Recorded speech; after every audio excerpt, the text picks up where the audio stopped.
أهلا بيكم. النهاردة هنكمل مع بعض طريق النجاح ونقطة جديدة في نقاط طريق النجاح وازاي نعيش حياتنا بنجاح ومستريحين وممكن نقول كمان مبسوطين او قادرين نعيش حياتنا بشكل سليم مرضي لينا وللي حوالينا من غير ما نبقى مرهقين نفسيا او بدنيا من اتعاب الحياة. الدنيا بقت اصعب واسرع وبقينا دايما في عيشة مضغوطة وضغط نفسي زاد علينا، وبقت الضغوط النفسية هي اكتر المشاكل الحديثة، وده الاسباب كتير زي متطلبات الحياة، المشاكل اليومية دي برضو على المستوى الشخصي والمستوى العملي. طيب ازاي تحمي نفسك من الضغط النفسي، او بمعنى اصح ازاي تحمي نفسك من زيادة الضغط النفسي عليك؟ عشان نعرف ازاي نحمي نفسنا لازم اول حاجة نعرفها هل احنا عندنا زيادة في الضغط النفسي علينا ولا لا. طب عشان نعرف في شوية نقط ممكن تلاحظهم على نفسك او على اللي بتتعامل معاهم تقدر تحدد هل عندك زيادة في الضغط النفسي او عند اللي بتتعامل معاهم زيادة في الضغط النفسي، عشان نكتشف الموضوع ده بسرعة ونحاول نعالجه عشان نقدر نعيش عيشة سليمة ومريحة بالنسبة لنا وبالناس اللي بنتعامل معاهم او المجتمع المحيط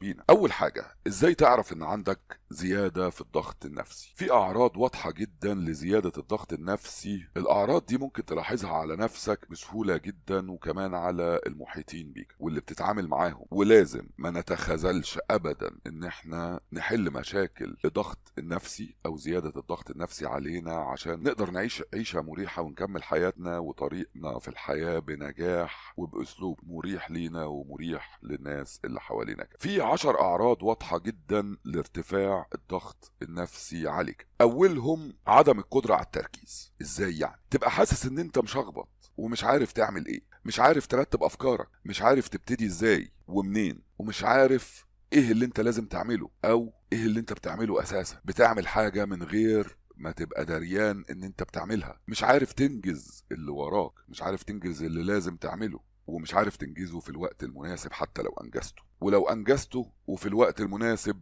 ممكن ما يبقاش بشكل صحيح. تاني حاجة ممكن تحس بيها وتشوفها في نفسك هي ضعف الذاكرة. ضعف الذاكرة هنا مش ان انت مش فاكر الاحداث السابقة او اللي حصل زمان في الماضي. ضعف الذاكرة هنا هو انك تنسى اللي لازم تعمله او المهمة اللي مفروض تعملها، او تجلي حاجة من اللي لازم تتناقش فيها، او انك تجلي حاجة لازم تعملها. ممكن حاجة تتنسي وما تتعملش. تالت حاجة ودي حاجة كمان بتبقى واضحة جدا ليك وللي بيتعامل معاك، التغير في السلوك وسرعة الغضب. لقيت نفسك بقيت تغضب بسرعة وتعلى على أتفه الأسباب، وغالبا ما كنتش بتتعصب أبدا في حالتك العادية على سبب زي ده. وكمان أما تهدى وتراجع نفسك بتلاقي نفسك اتعصبت وغلطت وغضبت على سبب تافه، ولو كنت فكرت شوية كنت قدرت تعدي الموقف أو حتى تحتويه، لأن ده أصلا طبعك بتعرف تحلل وتحتوي المواقف وتعديها من غير ما تتعصب.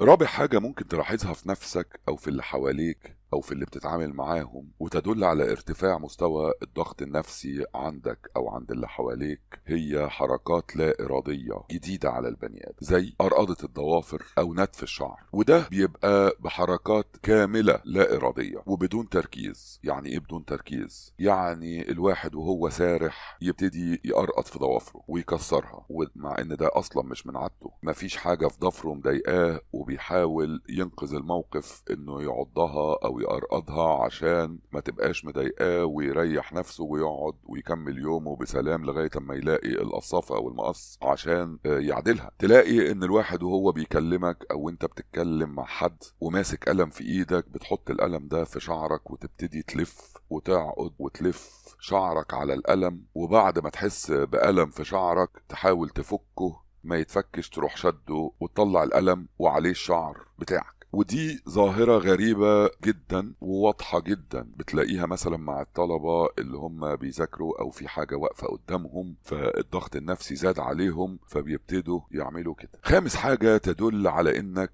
بقيت مش مستحمل ارتفاع الضغط النفسي عليك هي البكاء لأي سبب او عدم القدرة على البكاء اصلا حتى في اصعب الاوقات. وده بيبقى عكس طبعك. لو انت طبعك اصلا بتتأثر من اضعف الامور وتعيط او بتبكي مع اي ضغط، بقيت تحس انك متبلد المشاعر، مش عارف تحس ومش عارف تعيط ومش عارف تبين مشاعرك. ولو انت اصلا عقلاني وبتحلل كل المواقف وبتفكر فيها باشكال مختلفة، وكمان بتعرف تتحمل المسؤوليات والمواقف الصعبة والمشاكل في حياتك العادية، اما يزيد الضغط النفسي عليك بتلاقي نفسك بتعيط على اتفه سبب عمرك ما عيطت عشانه او عشان اصعب منه مرات كمان. سادس حاجة ممكن تشوفها في نفسك او في اللي حواليك وتثبت لك ان عندك ارتفاع شديد في الضغط النفسي، هي القلق والتوتر المستمر والاكتئاب واحساس دفين بالحزن حتى في اوقات السعادة. ازاي يعني؟ لو انت عقلاني وبتفكر دايما بمنطقية في حالة وجود مشاكل، وبتحلل المشاكل دي وبتحاول تلاقي لها حلول واكتر من حل كمان، مع زيادة الضغط النفسي في ظاهرة غريبة جدا بتحصل لك، مع انها اصلا مش من طبعك ومش طريقة تفكيرك ومش طريقة تصرفاتك. بقيت تلاقي نفسك بتقلق وتتوتر بشكل مستمر من حاجات صغيرة وضعيفة عمرها ما كانت بتقلقك او بتوترك، وكنت على طول بتلاقي لها حلول. وكمان بتحس بحالة غريبة من الضيق والاكتئاب، وانك مش قادر تتصرف ومش عارف تتصرف وملكش نفس تتصرف ومفيش اي شغف ان انت تتصرف حتى، وده اصلا انت مش متعود عليه. واوقات كمان بتلاقي عندك احساس دائم بالخوف والحزن من كل حاجة، وكمان احساس الحزن ده اوقات بيبقى في المواقف المفرحة ليك اللي كانت اصلا بتحسسك بالراحة والسعادة. قبل كده مثلا كنت تقعد مع اصدقائك او زمايلك وتتكلموا، حتى لو بتتكلموا في موضوع شغل او في موضوع دراسة، تلاقي نفسك استريحت وانبسطت. في الحالة دي لا، حتى الكلام ما بيريحكش. اوقات كنت اما تخرج مع الزملاء او تحضروا عيد ميلاد او حفلة او مناسبة عائلية تحس بالسعادة، دلوقتي بتبقى حاسس ان في حزن كبير هيجي حتى في اكتر اوقات السعادة اللي انت كنت متعود انك تبقى فرحان فيها، وده سببه ان في ارتفاع شديد في الضغط النفسي عندك. النقطة السابعة اللي ممكن تلاحظها على نفسك وتثبت لك ان عندك زيادة في الضغط النفسي هي اضطراب النوم. اضطراب النوم هنا هيكون عكس طبعك، يعني قلة نوم او نوم عميق بزيادة. الحاجتين هنا متضادين. لو انت اصلا عندك نظام نوم وصحيان وساعة بيولوجية سليمة ومعود نفسك على طريقة نوم ومعاد صحيان بدري مثلا عشان شغل او دراسة، في حالة ارتفاع الضغط النفسي عليك بيحصل اضطرابات في النوم غريبة جدا. اما تيجي تنام بيحصل عليك هجمة كبيرة من الافكار في حاجات غريبة ما كنتش عامة بتفكر فيها في الحالات بتاعتك العادية، والتفكير ده ما بتبقاش عارف تتخطاه، وغالبا التفكير ده ما بيكونش بيشغل تفكيرك اصلا في حالتك العادية بدون زيادة الضغط النفسي عليك. وممكن تكون الحاجات دي اساسا بعيدة واصلا مش هي اصل الموضوع اللي عامل لك زيادة في الضغط النفسي، وممكن تكون هي اساس الضغط النفسي عليك. وكل الافكار دي هي بتأثر بالسلب على النوم، ممكن تخليك مش عارف تنام من كتر التفكير، وكمان التدوير على حلول او خطوات ممكن تعملها عشان تحل المشاكل دي. الحالة المعاكسة تماما ان انت بتفكر في المشكلة بتاعتك او في المشاكل اللي ادت الى زيادة الضغط النفسي، فعقلك بيبتدي يهرب بالنوم العميق عشان يهرب من الضغط النفسي اللي حاصل عليه، وعشان يحاول يبطل تفكير في الحاجات اللي بتتعبه والحاجات اللي عاملاله زيادة كتيرة جدا في الضغط. الحاجة التامنة اللي تثبت لك ان انت عندك زيادة في الضغط النفسي، وممكن كمان تلاحظها على اللي حواليك او زملائك او اصدقائك او افراد عائلتك، هي تغير الشهية، الاكل بزيادة او البعد الكامل عن الاكل. وده برضو فيها تضاد، عكس الطريقة اللي انت كنت بتتعامل بيها عامة في حياتك العادية بدون زيادة في الضغط النفسي. يعني لو انت بتاكل باسلوب منتظم تبتدي تنسى الاكل، وعكسه تماما لو انت ما بتاكلش تبتدي شهيتك تتفتح، وكمان تتفتح بشكل مفرط غير مبرر. ما كانش طبعك ان انت تبقى بتحب الاكل او بتدور عليه. بس هنا فتح الشهية ما بيبقاش حاجة سليمة، لا، فتح الشهية هنا بيبقى بحث عن اي سعادة. النقطة اللي كنا اتكلمنا فيها ان في احساس دفين بالحزن، فانت بتدور على اي سعادة بتدور عليها هنا بالاكل، وتلاقي ان الاكل هو المتعة الوحيدة اللي ما فيهاش تفكير. وزيادة الأكل عشان تشغل نفسك عن الحاجات اللي مزودة الضغط النفسي عليك. وفي الحالات اللي انت بتاكل فيها بشكل منتظم اوقات بتنسى الاكل في زيادة الضغط النفسي عليك. بيبقى الاكل محطوط قدامك وتقعد قدام الاكل ويشغلك التفكير وتنسى تاكل ووقت الاكل يفوت، او في المهام ومحاولة الخروج من الضغط النفسي الزائد عليك ده تبتدي حياتك تبقى اسرع او ممكن تبقى ابطأ وفيها فترات سرحان كتيرة بتخليك تنسى اصلا مواعيد الاكل او تنسى تاكل وحتى ممكن تنسى تشرب. الحاجة التاسعة اللي بتحسسك وتأكد لك ان عندك زيادة في الضغط النفسي عليك هي التوقعات السلبية والمخيفة حتى في الامور العادية. ازاي يعني؟ لو انت اصلا انسان ايجابي وبتتعامل مع امور الحياة والعمل او الدراسة بالمنطق والتفكير وبتلاقي حلول منطقية ومتوازنة لأي مشكلة من المشاكل الحياتية اللي بتقابلك، حالة زيادة الضغط النفسي عليك أقل مشكلة أو موقف بتحس على طول بحالة انهزامية وإن لازم يحصل فيه مشكلة، وبتكون الأفكار والتوقعات سلبية بشكل مخيف ومخيف جدا. وبالنسبة ليك في الحالة دي بتحاول تتوقع أسوأ السيناريوهات وأكتر السيناريوهات خوفا وقلقا ليك والأسلوب حياتك، وخصوصا على أتفه الأمور ويمكن الأمور العادية اللي كنت بتعديها أصلا بدون ما تديلها أي شأن في الحالة العادية بتاعتك. طبعا الظاهرة العشرة والأخيرة اللي هنتكلم فيها النهاردة اللي تثبت لك إن عندك زيادة في الضغط النفسي حاصلة عليك هي ظهور أعراض مرضية.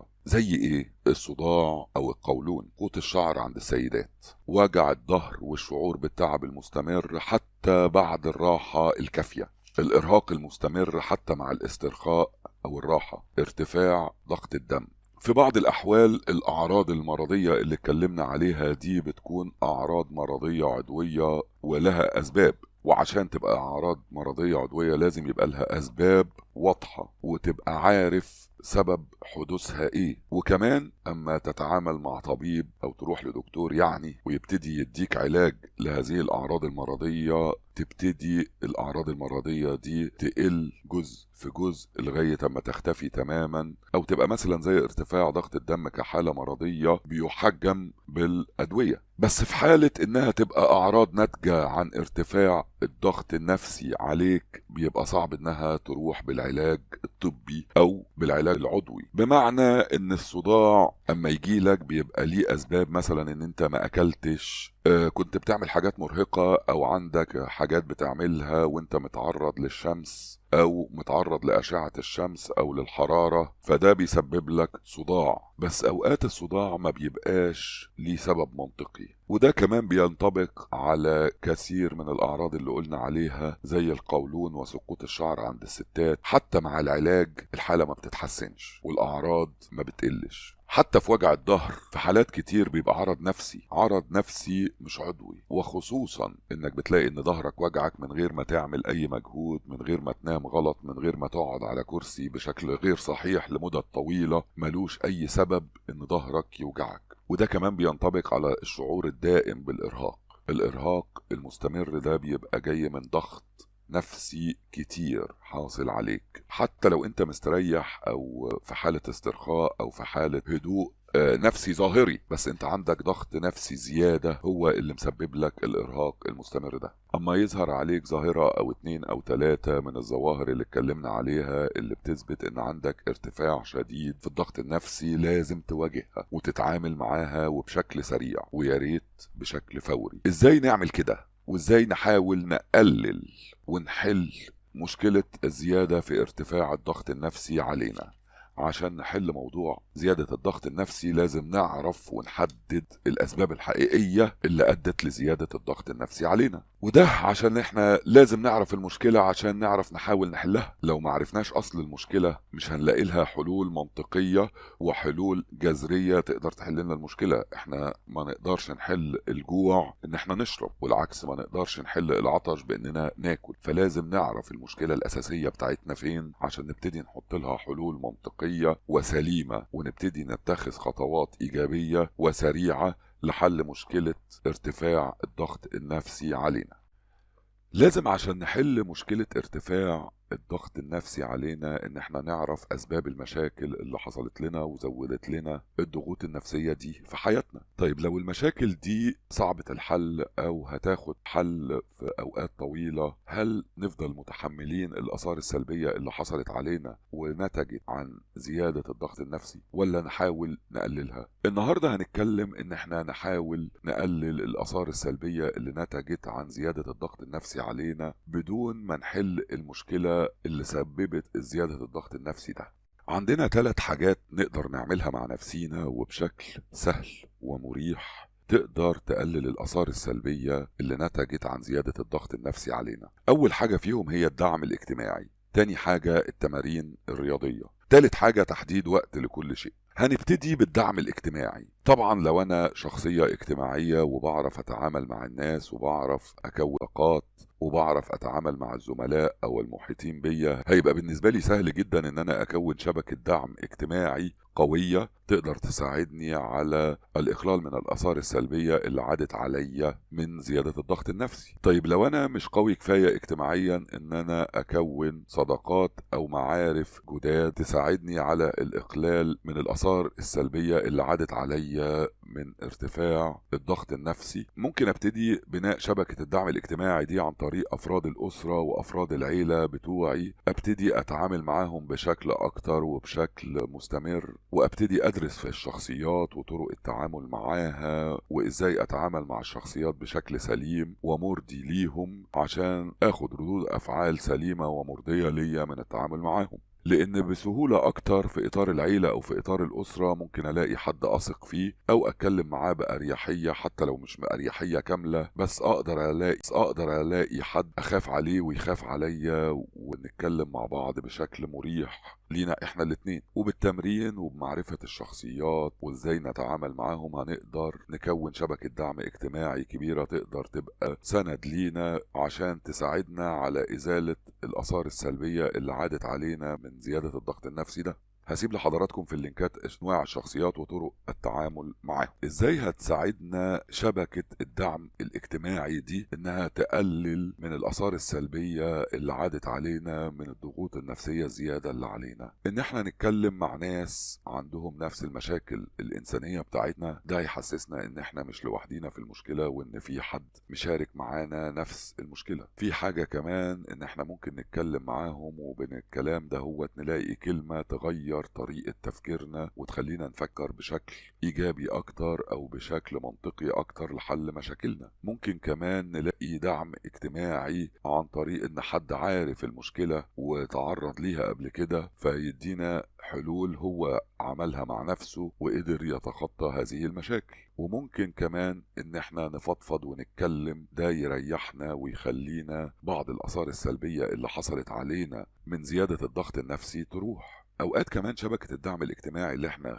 كوناها دي بالمناقشة معاهم بتطلع لنا افكار جديدة وطرق معاملات جديدة مع البني ادمين وطرق معاملات جديدة مع المشاكل تساعدنا اننا نحل المشاكل اللي سببت الضغط النفسي اساسا عندنا، فبالتالي تقلل الاثار السلبية الناتجة عن زيادة الضغط النفسي. تاني حاجة ممكن تساعدنا على الإقلال من الآثار السلبية الناتجة عن الضغط النفسي هي ممارسة الرياضة. ممارسة الرياضة هنا مش لازم إن احنا نمارس رياضات عنيفة أو نمارس رياضة بقصد إن احنا ندخل بطولات أو ندخل مسابقات، لا، احنا بنمارس الرياضة وبنمارس تمارين تنظيم التنفس عشان نبتدي نهدي من أعصابنا ونبتدي نفكر بشكل منطقي أكتر ونحلل المشاكل اللي عندنا اللي سببت لنا الضغوط النفسية دي بشكل أوضح وممكن نلاقي لها حلول. وكمان التدريبات التنفس هتساعدنا على إننا نقدر نقلل من الآثار السلبية اللي عادت علينا من زيادة الضغط النفسي ده. من أهم التمارين الرياضية اللي ممكن تساعدنا على كده هي رياضة المشي ورياضة الجري البطيء. ثالث حاجة ممكن تساعدنا على تقليل الآثار السلبية اللي حصلت علينا ونتجت من زيادة الضغط النفسي هي إدارة الوقت أو تنظيم الوقت أو اللي قلناها في الأول، إن هو نحدد وقت لكل مهمة لازم نعملها، ولكل نشاط أو مسؤولية أو عمل أو دراسة ورانا لازم تتعمل.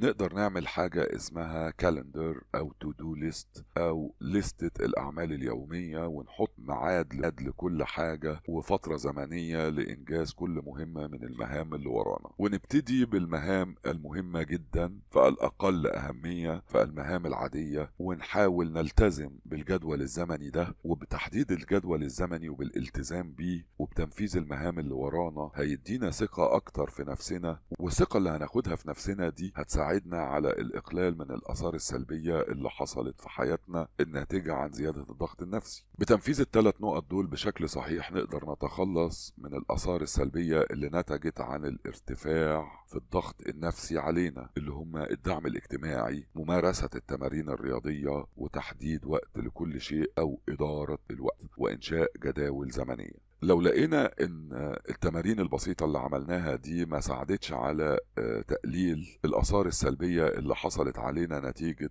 ارتفاع الضغط النفسي عندنا، لازم نبتدي نتوجه إلى المساعدة الخارجية مثل الإرشاد الأسري، الإرشاد الشخصي، اللايف كوتشنج أو الطب